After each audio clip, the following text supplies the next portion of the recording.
آج کی اس ویڈیو میں ہم آپ کو شوکی گجر کے بارے میں بتائیں گے۔ شوکی گجر کو ڈان آف سیالکوٹ بھی کہا جاتا تھا۔ پورے پنجاب میں اس کا ڈنکا بجتا تھا۔ شوکی گجر 1952 میں سیالکوٹ میں پیدا ہوا۔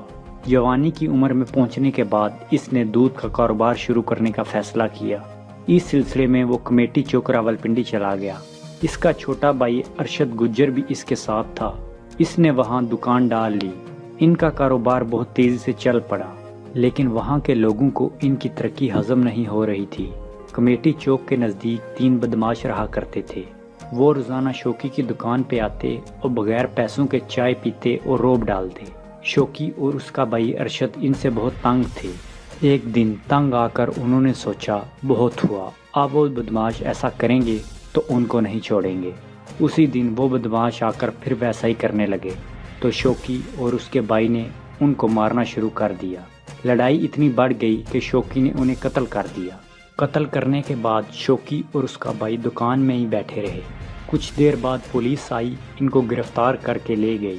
انہوں نے 15 ماہ اڈیالہ جیل میں گزارے۔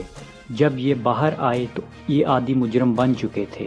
انہوں نے باہر آ کر غیر قانونی کام کرنے شروع کر دیے، جس میں ٹارگٹ کلنگ، قبضہ گروپ وغیرہ شامل تھے۔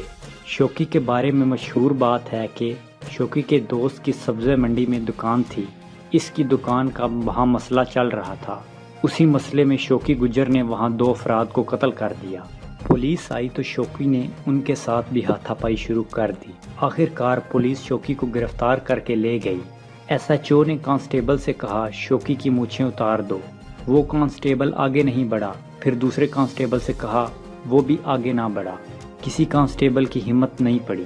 پھر ایس ایچ او خود آیا اور شوکی کی مونچھیں اتارنے لگا تو شوکی نے کہا، مونچھیں پھر آ جائیں گی اور میں رہا بھی ہو جاؤں گا، لیکن تمہارے لیے اچھا نہیں ہوگا۔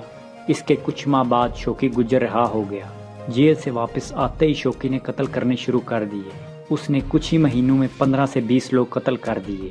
شوکی کے بچے جوانی کی عمر کو پہنچنے لگے تو اس نے یہ غلط کام چھوڑنے کا فیصلہ کیا۔ وہاں ایک بدماش رہتا تھا جس کا نام کالا تھا۔ شوکی اور کالا ایک دوسرے کے بہت خلاف تھے۔ شوکی نے اسے کہا ہوا تھا، اگر تم ہمارے دروازے سے گزرے تو میں نے تمہیں قتل کر دینا ہے، لیکن وہ شوکی کو تنگ کرنے کے لیے گزرتا۔ ایک دفعہ کالا شوکی کے گھر کے سامنے سے گزر رہا تھا تو شوکی نے اسے قتل کر دیا اور وہاں سے بھاگ کے اپنے گاؤں آ گیا۔ سیالکوٹ میں پولیس نے شوکی کو گرفتار کر لیا۔